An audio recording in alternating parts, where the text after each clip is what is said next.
Thank you very much, and welcome to our session. Thank you for all of those joining us for the last session of our first day of the Palestine Digital Activism Forum. This year's conference theme is around AI's revolutionary promises, but discriminatory realities. And I think that that is really an apt introduction for this topic as well. So many of the technologies being implemented in our communities today are introduced under the guise of safety and security, but we know that they are just really weaponized against social movements and oppressed communities to allow the state to increase its surveillance capabilities and corporations to increase their profits. I would also like to bring us back to Dr. Timnit Gebru's earlier remarks today, where she reminded us that none of us are free until all of us are free.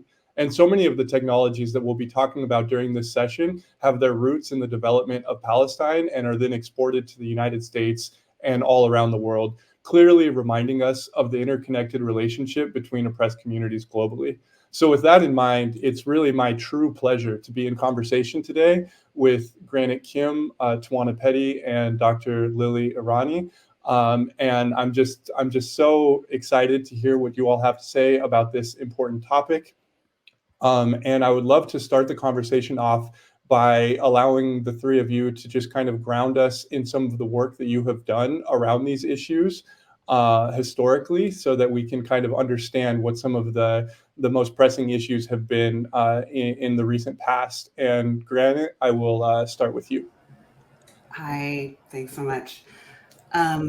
So I've been working on these kinds of issues for several years now, and I wanted, starting with dropping any vision, which was an Israeli facial tech recognition that Microsoft was adopting. So that was one campaign, and then I joined Empower Change and began working on ShotSpotter technology, which is basically surveillance technology hidden as a security measure that monitors Black and Brown communities primarily with microphones. So it's a natural fit for Empower, since it's a Muslim organizing nonprofit that basically came out of the anti-terror work, the surveillance of Muslims in the United States even before 9/11. And Muslims have been the focus of billion-dollar counterterrorism efforts in this country. Yeah, so that is my background and why I'm here, and excited to get into it with you all.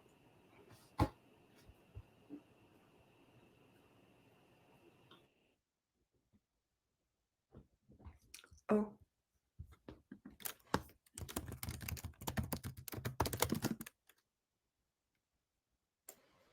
Oh, sorry about that, everyone. Lily, pass it off to you, and you can tell us a little bit about your previous work as well. Sure. So yeah, I work at UC San Diego, which is a gigantic research university, but I used to work in tech at Google before that. And so in San Diego, I've organized in a community group called Tech Workers Coalition. And one of the, like how I got my start in Tech Workers Coalition was actually supporting the Google workers who were organizing inside their company to get the company to drop a contract for AI that was supposed to be used on US military drones. My family is from Iran, and I recognize this technology as something that would primarily be used in places where my family and my cousins and a lot of our cousins here in this forum are from. So I organized an academic solidarity petition. And then in San Diego, there was a project, the city bought a 3,000 smart streetlight camera and microphone network that they installed all over the city. And so we spent 4 years fighting that technology, trying to build big community coalitions, showing why lots of different communities do not want to waste their money on this and do not want to be targeted by this.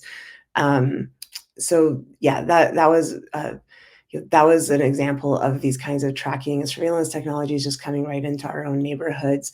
And then most recently at UCSD, we've been learning so much from our badass student organizers. But there's been like you could just see all the surveillance infrastructure coming up around the student protests on campus, and you could see exactly how students are being targeted and for punishment, just for organizing, just for resisting. And UCSD, the university I work at, also builds a lot of these deadly border and surveillance technologies. And so our student activists actually just led a tour of the campus, pointing to labs that are producing these kinds of technologies. So there's a lot of ways where I'm trying to help us collectively fight these infrastructures. Thank you so much for that. And yeah, it's so important to remember the role of students and to oftentimes take the lead from students in these moments. Tawana, can I pass it off to you? And could you please share a little bit about your previous work? Yes, thank you. So I was reminded this week that I've been on this drumbeat since around 2009 when I wrote a very public resistance poem to the digital conversion in the United States, and it kind of just made me sad. But honestly, for more than a decade, I have been engaged in pushing back on the conflation of surveillance with safety and coercion and consent. I've also been engaged in the over decade long chorus of voices that have been pushing for the understanding that data is not neutral. I've been pushing back against police use of facial recognition technologies, as well as other forms of mass surveillance in Detroit and beyond. And over the years, I've gotten really clear that we have to move beyond just addressing computational and statistical biases, but we have to get really real about the ways that human cognitive biases have been influential in advancing this AI, generative AI, artificial general intelligence future. So, understanding that white tech billionaires who are pushing for an AGI future don't have our marginalized and oppressed groups as part of that future. So my advocacy is based on the knowledge that we're only useful for as long as we can feed their data systems and contribute to their free labor. And finally, I'll say I love that you referenced Dr. Gibru. Her recent paper, The Terceral Bundle, Eugenics and the Promise of Utopia Through Artificial Intelligence, it must be engaged with if we're going to seriously struggle towards a more humane and just technological world. And so I've taken on that as part of my anti-racism organizing and social justice organizing in this realm. Thank you so much, Tawana. And I would just encourage everyone to please look up Tawana's art. I think it's so important to bring art into these spaces as well, and there's not enough. So just encourage the audience to look up Tawana's art. Before I move to the next round of questions, I would just encourage the audience, if you have questions along the way, please go ahead and use the question feature, and we will try to get to as many of those towards the end of our discussion as possible. But moving now to our next round of questions, it seems like every day there's a new article that comes out about some sort of technology that the corporations are really excited about, that is going to be the next thing that changes society, and then the next day there's another article about how it's being misused and mistreated. And when we're in this sort of space right now with such vast technological advancement and oftentimes being weaponized, I'm wondering if you could just comment on what some of the biggest risks are that you see currently, or maybe not necessarily currently playing out, but in the near future playing out. So Granite, I'll pass it back to you. Yeah, I mean, it's very concerning to me working on ShotSpotter to see that this technology by Sound Thinking has at least one exclusive relationship with an Israeli drone company called Aerobotics. And I'm just going to use the names that I know because honestly, they change their names about every 6 months to a year in order to deflect. And so, just forget about that. We know who they are. And so I think we just need to look at that and look at how they are often seems 2 or 3 steps in front of us. So we're fighting ShotSpotter, which is a racist technology that is overwhelmingly in Black and brown and poor communities, 70%. They've been Wired just dropped a dime on them. And so now we have the locations, right? And so we just need to look at like what they're looking at. Their universe is a bunch of drones that are going to go out after they get a ShotSpotter, a horrifically bad microphone-based technology that we don't even know. We can't even ask them, what are they hearing? What are they picking up while they're monitoring the communities that we're in and we care about? And then they're already making their relationships with these drone companies. They already have their partnerships with people like Eric Adams in New York, with the Texas governor. They're already making these relationships. So we have to stay, we have to just keep doing our research and keep being vigilant around what they're doing, because they have a vision of a security state that is often driven by what Israel is doing. They have, I don't want to live in a dystopian hellscape. I don't think most people do. And so we have to work, from what they're doing and just honor all the organizing, honor all the work that's being done, and also just stay aware. I know that sounds ridiculous, but it's like they have something planned for us, right? And when I say us, I say the most impacted people. And they have that plan and they don't care about us. And so by saying, oh, they're violating our privacy, it's much deeper and horrific than that. So I don't mean to be crazy, but they would like an unpersoned drone to be able to go and fight crime with a robot dog. I'll shut up. Yeah, no, thank you so much. And I don't think you need to be quiet at all. I think that it's really important to be speaking really clear-throated about these issues, because the risks are very real. So with that, Lily, how do you see the risk landscape right now?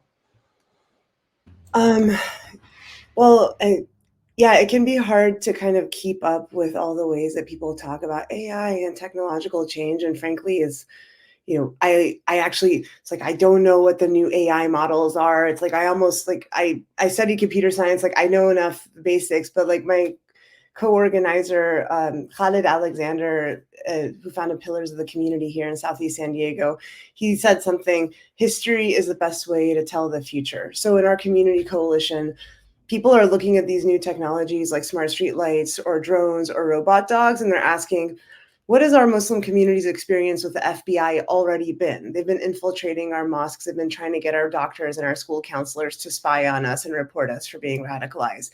What are Black communities like already knowing about and experiencing? That their neighborhoods are like occupied by police, and now ShotSpotter is a way of letting the police occupy their neighborhood without having their physical bodies there.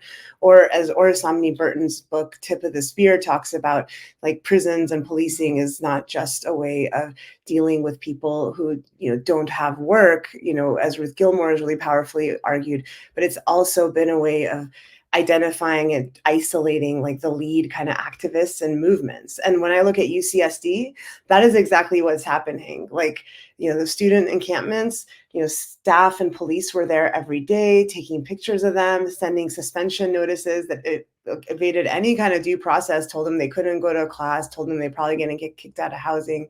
And they were isolating and, trying to kind of stress out the lead people who are kind of getting us organized for our collective liberation. So there's the risks and harms of what everyone's talking about, people being over policed and their lives being made into like a punishment bureaucracy hellscape where due process is the punishment in like a liberal democracy. But, there's also in this movement moment that the function of these technologies will be to repress those of us who are in these spaces, or anybody who wants to challenge power, whether it's labor organizers, Muslim organizers, anti-colonial organizers, anti-racist organizers, who challenge white supremacy. Yeah, thank you for that. And I think it's so important in these moments to look back to the past. And I mean, especially in this country, a history of COINTELPRO targeting the Black community, to student activists in the Vietnam War and the fight against South African apartheid, to so many other examples that we're seeing history repeat itself, just with scarier technologies now. So yeah, thank you for that framing. Tawana, how are you thinking about this current risk landscape currently? Thank you. Of course, I touch and agree with everything that's been previously said. I'm also thinking a lot about the impact on our critical thinking, which is happening. I saw a viral post about some elder 90-year-olds who were, image went across social media sharing that there were like four quadruplets who were celebrating their birthday. And on the face, it seemed harmless that folks couldn't recognize that was an AI generated image. However, these are the technologies that law enforcement are using. And so, although it might be embarrassing to not recognize an image as not being a real person, the fact that this same technology can misidentify a person by law enforcement, and someone who looks like someone from an AI generated image could end up incarcerated. And so, in addition to the critical thinking and the flooding of misinformation or disinformation, I'm also thinking a lot about our duty to resist mass surveillance and coercive tactics that funnel us into these systems. We have a duty to struggle against the gamification of the surveillance states, to use the words of Dr. Safia Noble, and challenge the ways that these technologies offer conveniences to some while pervasively targeting others. So I feel like we have a duty to opt out of surveillance whenever we can opt out, before we no longer have any options to opt out. Dr. Chris Gilliard talks a lot about luxury surveillance and how these conveniences, like if you go through the airport and you still have an option to opt out of a face recognition scan, but many people don't. They just go ahead with it because they want the convenience of traveling, quote unquote, what they consider to be freely.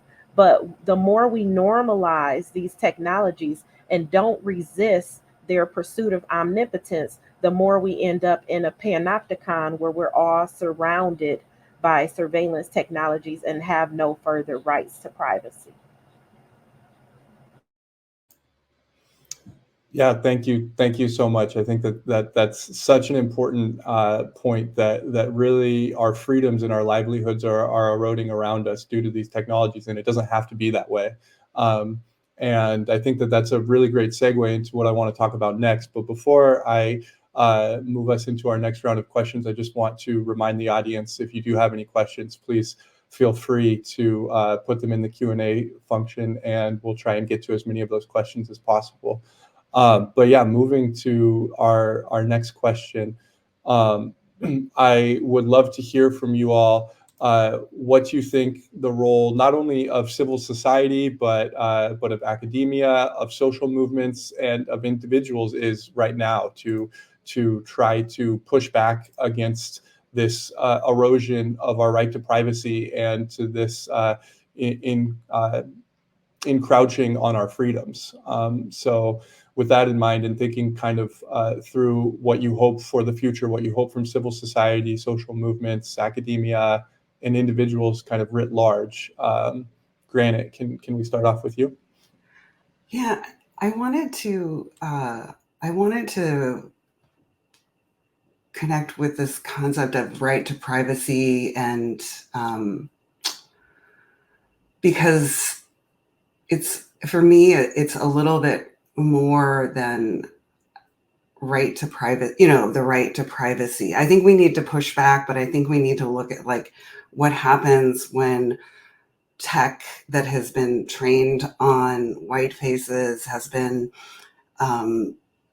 even vocal recognition, and in Black and brown and poor neighborhoods. Like, this is about, Michael Williams in Chicago, a 65-year-old Black man picking someone up in a ride, and then getting convicted based on a ShotSpotter audio detection of a sound nearby where his car was driving. And then he was incarcerated for a year before the judge threw it out and said, there's nothing, but this man, he lost a year of his life, and he also wanted to kill himself. It was horrific. And this is something that, he was like, how is this happening? Adam Toledo, a 13-year-old Latinx boy, was, a ShotSpotter alert went, and it sends police in like sort of guns blazing and, shot him because who knows why, right? He was near an alert. So it's not just, for me, it's like, it's important to look at the privacy and protecting your data and being vigilant in that way, but also just like what the impact of this is that people who are already marginalized and policed in horrific ways are going to end up in prison because of these technologies. And so I want to yes, rights and pushing back and stopping it is really important. And also just we have to support the community organizers who are working in Chicago and saying no, we can't do this. And then they did do, and so in answer to your question in terms of the what we can do as civil society and looking at and besides not participating in it as much as we can and exceptionalizing if we're not part of these communities, it's this is not the world we want to live in, and we need to keep that in a center of our conversation as this is not the world we want to live in for our communities, our neighbors. And it's not that I want to live on a farm or anything, but I just I want us to work with all the tools we have with the Lily wants to live on a farm. Sorry. I kind of do too, but I don't, but also I want to not feel like I can personally, do everything I need to do, shut off my camera, opt out of things. I think we need to do that. And we also need to, look at the most impacted people who, in Palestine, look at what's happening in Palestine and see that these technologies are going to impact the people with the least rights and the most surveilled people in this country. So I think the challenge is making sure that we're all going to be impacted differently, people knowing we're going to be impacted differently and pushing back in a way where we're using flawed technology, and it's not just flawed, it's racist technology. Yeah, I think that there's so many good points to latch on there, Granted. So thank you for kind of grounding us and encouraging us to think past just a framework of right to privacy, definitely, and thinking through the ways that these are really impacting communities. Lily, I'd love to hear from you, and feel free to mention why you want to live on a farm, but also please, as an academic, as somebody that has been organizing in movement spaces, I would love to hear your perspective on how we move forward from here and what you would hope. Sure. Yeah, I mean, just in terms of living on a farm, as somebody who grew up thinking computers were really cool, and I always really enjoyed playing with them and making websites for people and just building worlds, with the logic of it, I understand the appeal of, these technologies that are becoming an infrastructure of repression and dispossession.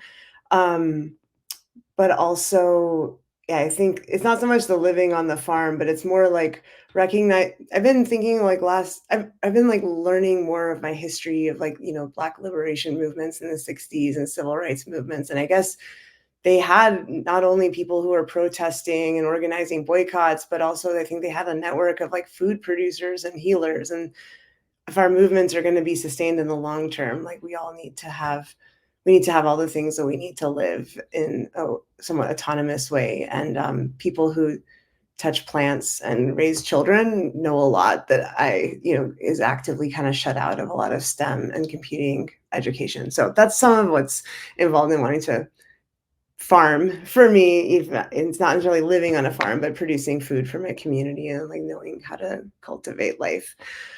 In terms of, what more we can do to keep our community safe. I mean, honestly, like I wish Tawana had gone before me, because in San Diego, we are often looking to what's happening in Detroit with her organizing around getting people to think about the ways that the term public safety, it gets used by, like in our city councils, by our government, it's been equated with police. But if you ask people, I went to this amazing workshop organized by Asian Solidarity Collective. Cala Mendoza, an activist, came to help organize it. And they asked us to imagine, like, get into your body, imagine like where you feel safe. Imagine what kinds of things are happening that create that sense of safety. Like, who are you with? What are the kinds of spaces that are there? What are the kinds of resources that are there? Nobody's like the police. People are like, a library, flowing water, like a healing space, like hugs, and so that workshop was a very powerful thing. And so we've been taking kind of leadership from Tawana and her crew from a distance and trying to kind of bring about some of that like embodied like cultural awareness like collectively that we need. So I think one of the things that after 3 years of fighting surveillance in San Diego, where you're just always like fighting the police, fighting the government, talking about all the bad things that are going to happen, like we need to organizations and institutions and just like everyday awareness of our care practices so people can resist calling the police, so they don't kind of think like, oh, so when the police say the ShotSpotter is coming so that we can deal with school trauma based on like gun threats, like we have like an immediate way of resisting those claims because we know how to create safety for each other. In terms of academia, like one of the things I would say, like, following Ruha Benjamin, if we're in the social sciences or the humanities, like we don't necessarily, oftentimes, like we don't need more data and we don't need more studies to show us why this stuff is bad. Like that knowledge is already like in the testimony of communities who are dealing with these technologies and the kind of institutional practices on the front lines. So like, what can we be doing to amplify the voices of those communities where we are? What can we do to like tactically both like lend our academic imprimatur to strengthen their claims if we're involved in movement fights with them, while also like deconstructing the hierarchical idea that as academics, we like actually know more about anything, because that's also a very violent idea. If we're more on like the tech side, if you're like a computer scientist or an AI person, I would say like, we see a lot of like AI for good kinds of like funding and, conferences, and, the tech industry is very clever in how they spread their funding around to support and amplify voices that can drown out like the conversations that we're having. So, hey, like if you feel connected to computing and you want to build things, like you don't need to like let Google publicize you and like get free legitimacy for like these devastatingly like data thirsty infrastructures that require the free labor of our communities, like Tawana said. Do whatever you can to kind of resist the legitimacy of the industry, and don't kind of amplify AI for good efforts or get yourself used or co-opted for that. Because as Meredith Whitaker said, there's a kind of critical academic industrial complex where like the tech industry funds both like the AI for good, like let's discuss like what that could be. And then also they fund the like legitimate academic debate on like bias or ethics or whatever that happens in spaces where communities can't be. It happens in spaces where like our kind of solidaristic struggles are not strengthened in any way. It's actually like those spaces of like academic critical knowledge production are often built to isolate us from like where we actually need to be to fight for our own liberation, because we live with these technologies. We are also going to be repressed by them in different ways as workers, as people in community. I also wanted to talk a little bit about labor unions, because we're building a labor center at UCSD.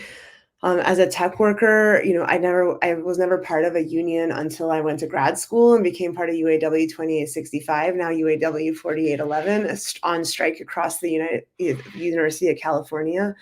That labor union, our academic workers are on strike across the University of California because they recognize that the university calling the police on them for free speech activities threatens everybody's freedom. And the calling of the police is like preceded and like also extended through the use of the surveillance tech that we're talking about. So, if you're involved in a labor union, like how do you like start conversations about how AI and data analytics, data collection is like showing up in your workplace? Who controls that data? Who controls what kind of technology comes in? Should the manager have control over that technology? Should the manager have control over that data? Or should workers actually have a voice in like shaping and structuring those technologies that are coming into the workplace?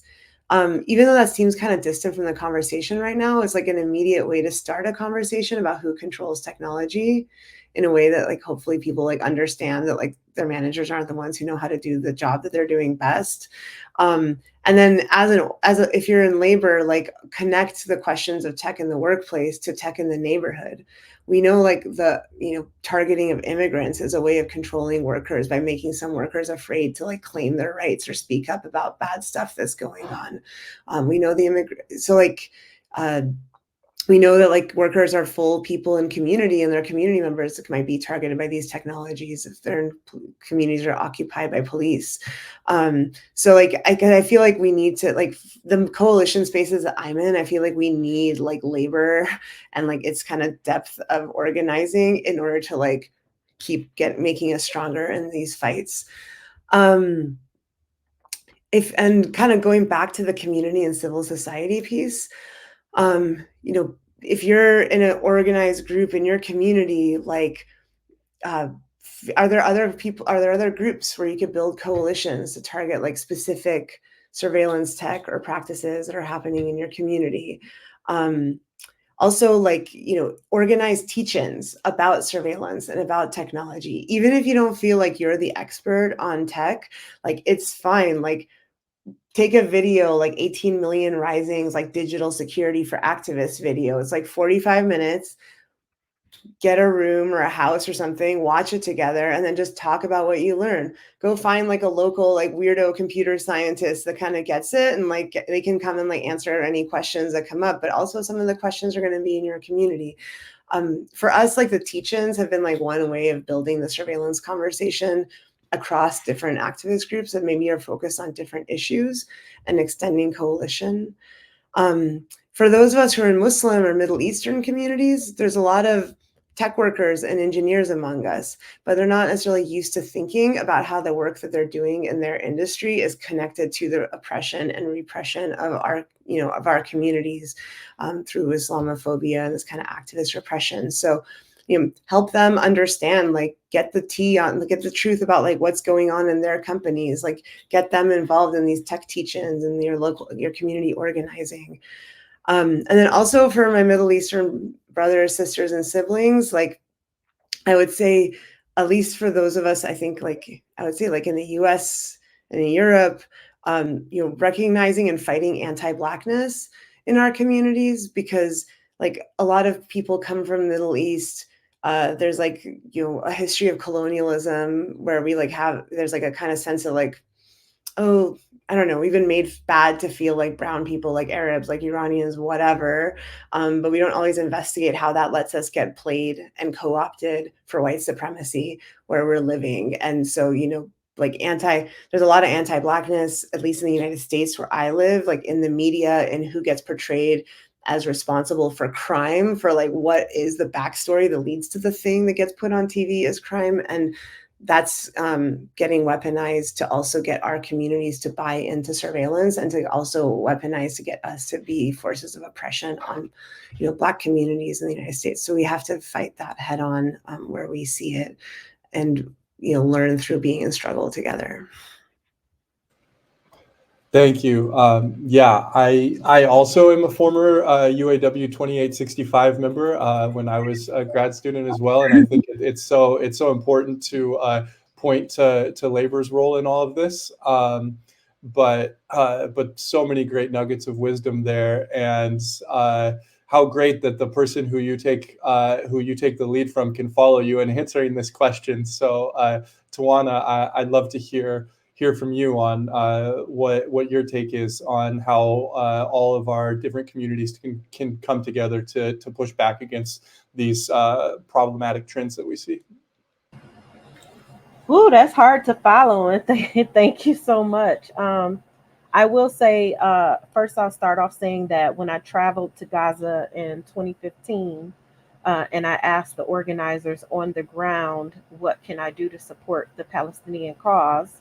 I was told to liberate Black people in America, and that it would have a ripple effect on the ways that Palestinians are treated in Palestine.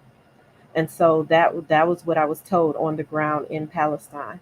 And I've understood my role much more clearly since I've returned home.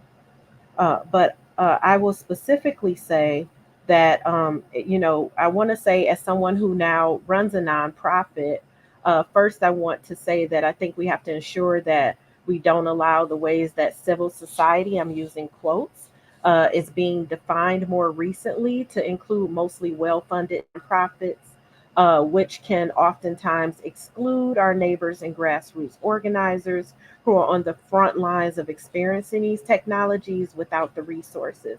And so they're often not invited into discussions about our AI future.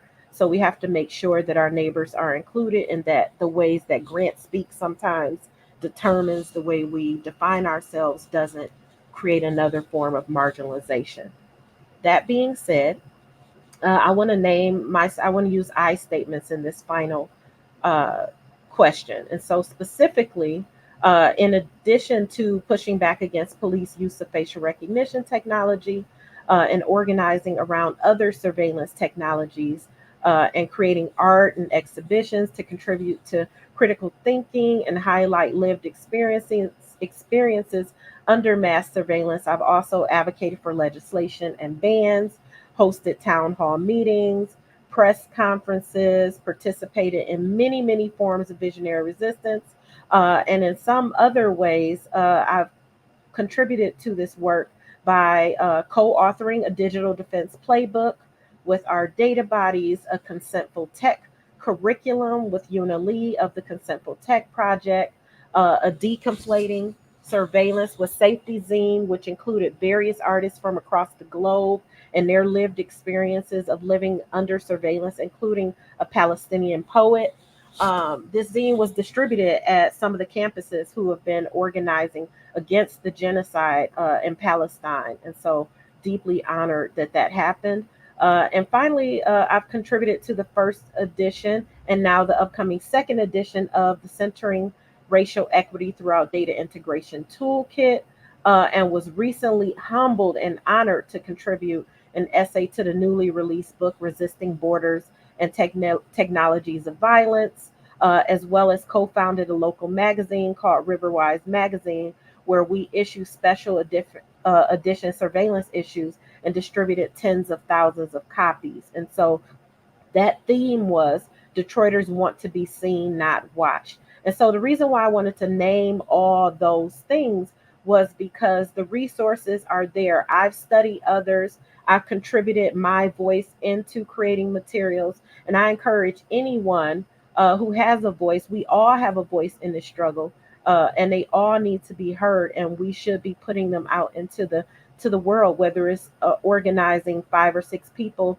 in your living room to have a discussion about what it means to be safe, like was just referenced, whether it's calling a press conference, whether it's showing up at your city government meeting, whether it's making sure that you're vocal using these technologies and platforms like social media. But what we cannot afford to do is be silent right now in a situation where so many people are being targeted and tracked. I live in a panopticon, honestly, in the city of Detroit. There's mass surveillance all over the city, at laundromats, at gas stations, at public housing.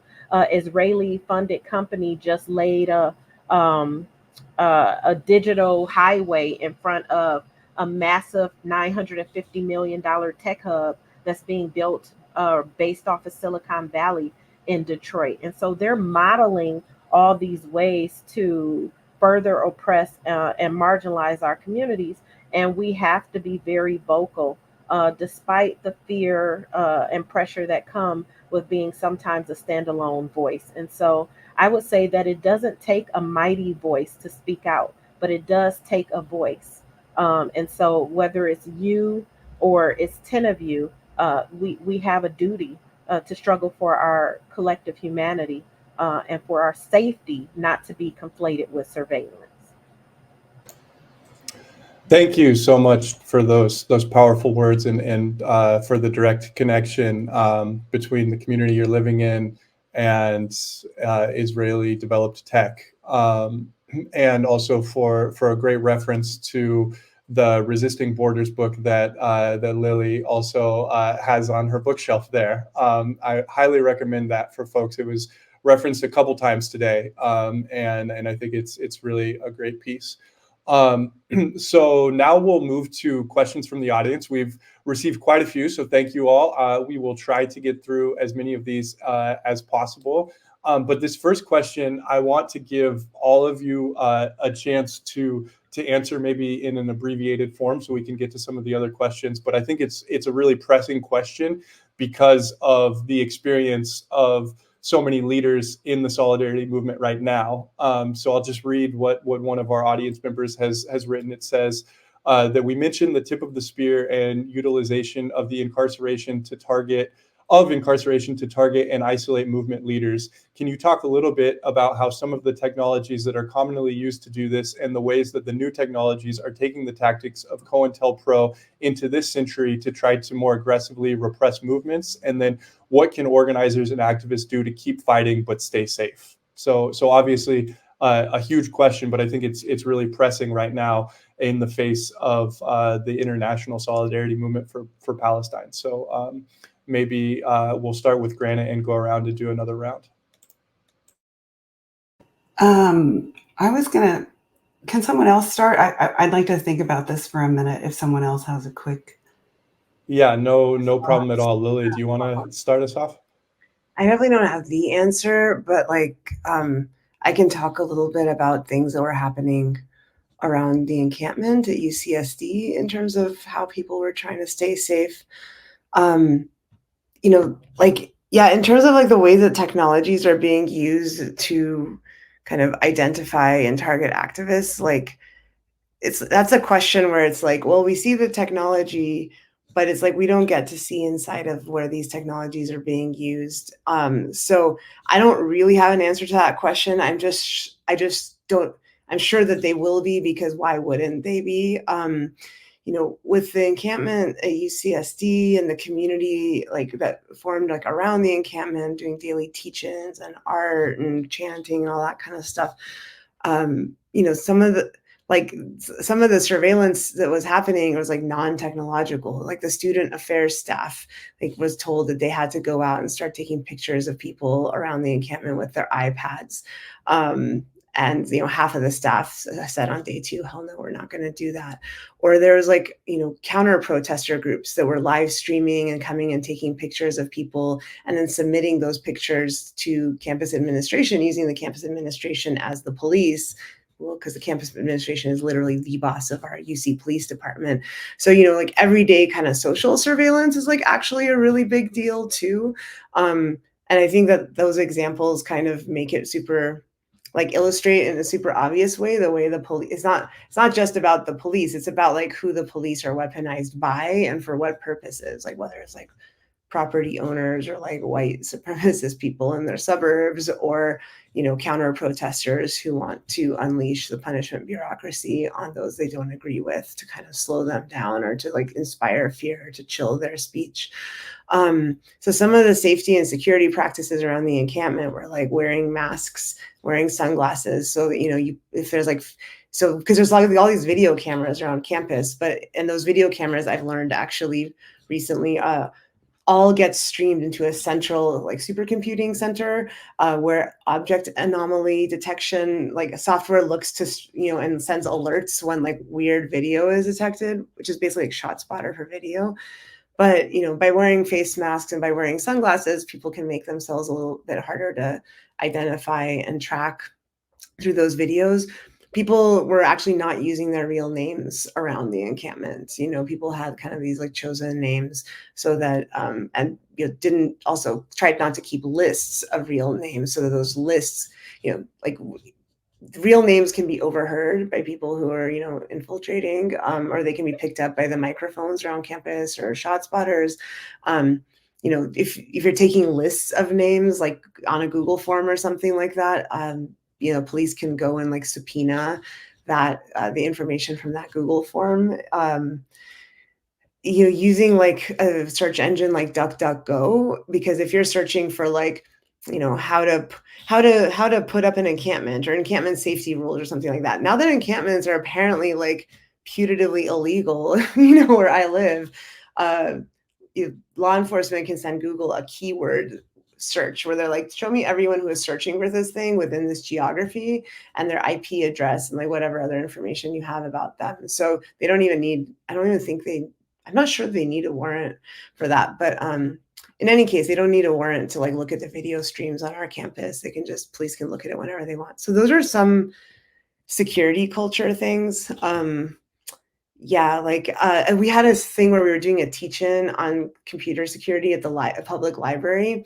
Counter protester saw the flyer and was like, I know there's going to be illegal things done here and I want this shut down. And the librarians were great about like pushing back on that, but they also warned us. And so having a teach-in in a public space where you don't know like how what people say can be used to endanger them, like what we ended up doing, well, one, we should have had an RSVP so that we could turn people away. But what we ended up doing, because we hadn't done an RSVP for the teach-in, was to say, all right, we're going to watch this movie together. Nobody say anything that you wouldn't say like in front of a police officer. But for the discussion section, go off with people that you know well and discuss with them. And if you don't know anybody, then like, you can talk to one of the organizers or something like that, and so to create like safe spaces in a time where like people are really being kind of attacked using police, using administrative discipline. So those are just like some on the ground things that have been happening for us lately. I love to learn from what else people are seeing in your spaces. Thank you. No. Oh, I was just going to say that those are really great concrete examples, but Granite, go for it. Oh, I just want to respond to that because sometimes I just think we need tech workers and very tech savvy people to like think about us, like think about because they know what's coming down the pike also of just, my kid just is on a trip right now. And I was like, you need to probably download, one of those programs to protect your computer while you're traveling and stuff. But there's things that we could really use. We don't need, like, I got mad. I live in the Bay Area and I get very mad about the tech industry because it's like, I don't need another app to do these ridiculous things. I don't need 5 options to order food or whatever. We need things that will help protect us from, surveillance tech coming in. We need a lot of stuff, right? And I have had a close friend who was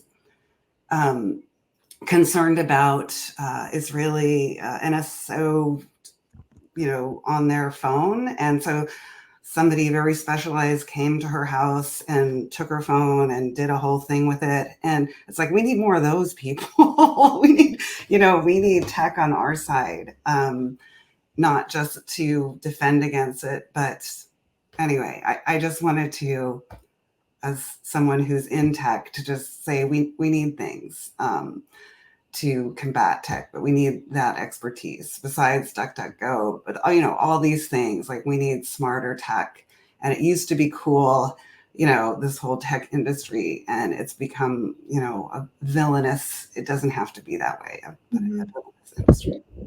Can I just add to that? So like what happened with our teach-in was that a group of, basically like when the organizers who posted the teach-in, like I didn't have capacity to organize it. I was just like, hey, I'll support you. I'll like show up. But when they put up that flyer, and like circulated it through their networks. There were like 5 tech workers that like people hadn't met who like showed up. So like, you know, having that kind of thing can also help like build those connections with the tech specialized folks. But then the tech specialized folks are often in the United States, like, you know, are like, yeah, like they're often from like more privileged backgrounds, not always. And so they need to also be learning, like, you know, from what people, you know, in communities that are not less techie know about how these institutions actually work. So it's like a good combination if both sides come prepared to like help and listen. Tawana, do you have anything to add here? I was wondering if there's another question.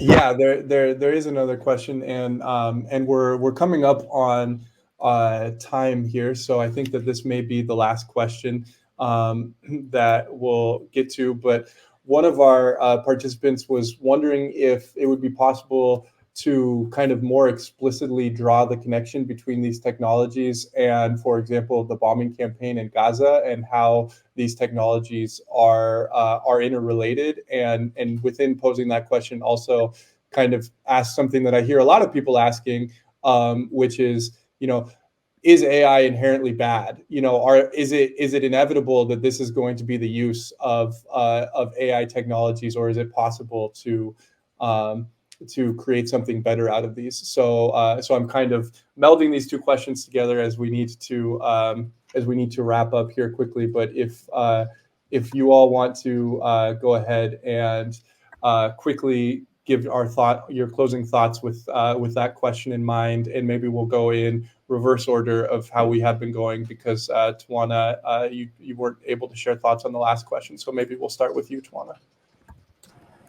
Yeah, I'll just say there's definitely some direct connections, right? A lot of our law enforcement officers are trained by Israeli military, and there's a lot of back and forth sharing around which technologies have been most useful to either maintain the border or contain quote unquote undesirable communities, marginalized communities.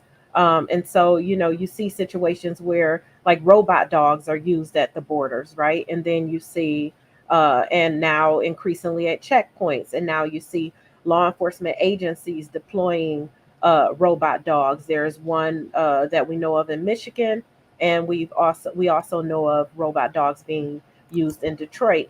In addition to that, drone technologies that are weaponized. There was actually proposals in the U.S. to arm drones with guns and put them in schools. And so we're seeing, you know, uh, James Baldwin, the late James Baldwin said that if they come for you in the morning, they'll be coming for me that night.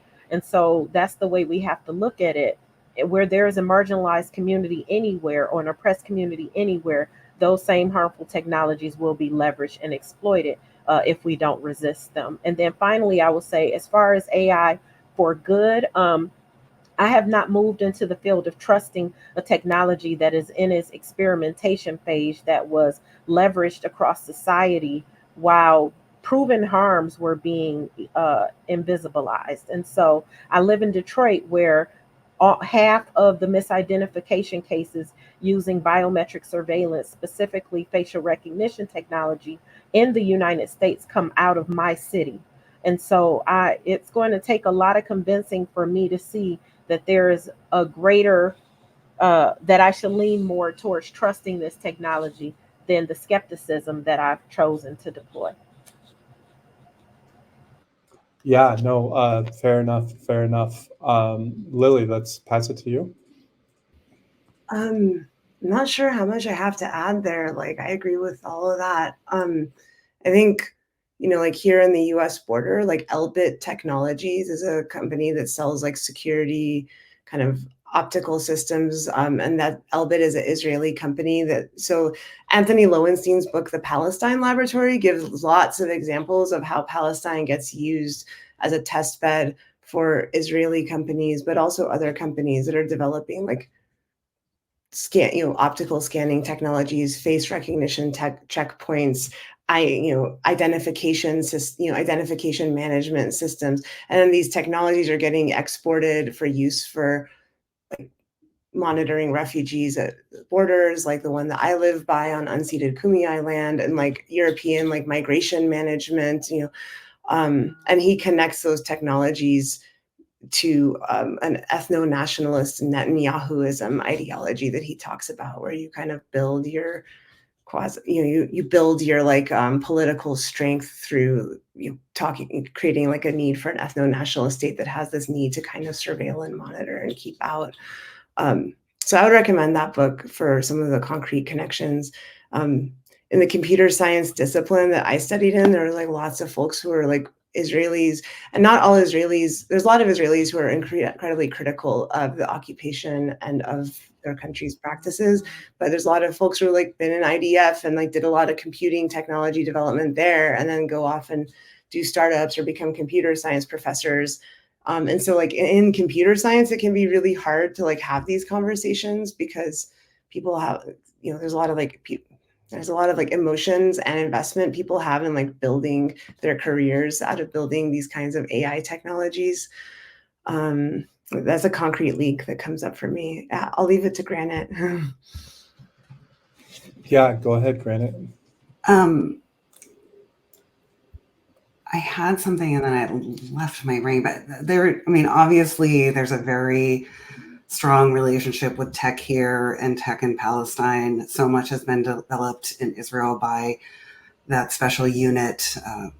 6,800, is that the Israeli IDF, former IDF technology? I think 50% of Israel's exports, 8,200, thanks, is technology. We just have to look at it. And one thing that someone brought up with me when I was working on this on ShotSpotter before is like, why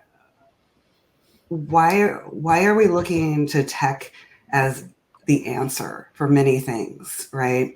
Just in general, why are we looking for tech as an answer? And if anyone's been put on hold for 45 minutes trying to get something that, a regular person in 1978 could have helped you with, then you understand that AI is, it's not really a good or bad, but it's messing us up, and it's taking the human response of what we want and need that makes us able to respond to a genocide. And in Gaza, the fact that they could blame a technology that they they messed up because of a technology, that there's another, the technology that's being used is only as effective as the people who are using it. So in the hands of racist police, that technology is going to be weaponized. It is not a neutral thing that we all have access to, that there's some kind of,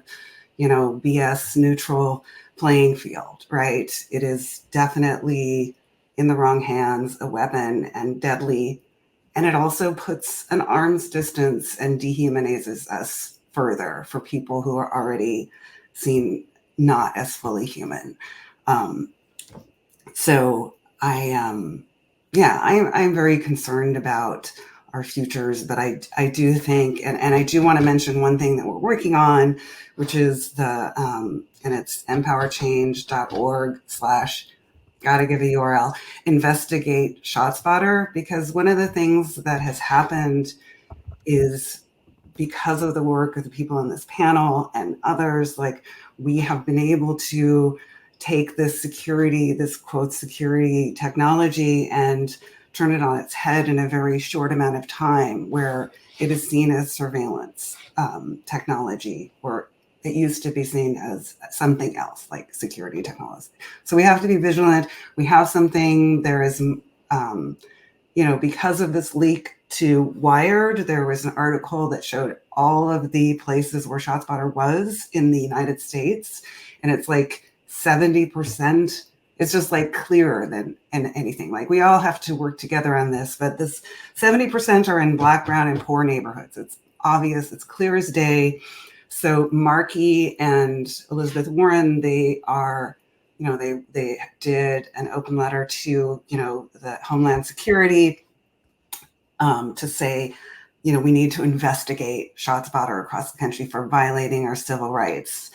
And so using the laws that we have, civil rights protections, and starting to see it less as a privacy and rights and more as like, are these weapons, in the hand, do we have a human rights lens for AI?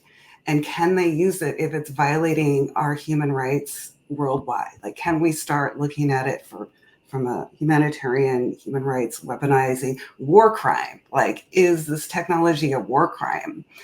How is it related to the ICC calling, you know what I mean? We're just not separate from that, right? Anyway, and as they're exporting it here, and we're exporting 2,000-pound bombs to be triggered by racist technology in Palestine, then, we just have to stay vigilant. We have to take the opportunities and think very, very large around it to stop it. Or we're just going to be at every city hall. I mean, we have to do that anyway, but we also have to think big in these campaigns. And yeah, that's. Thank you. Such important points. And this is the advantage of being the last session of the day. We get to run over because there's not a session after us, but thank you for all of those for sticking with us through such an important conversation, and especially for those of you in Palestine, as I know it is quite late for you. And just want to draw to Lily's link tree that I think is such an important note to end on.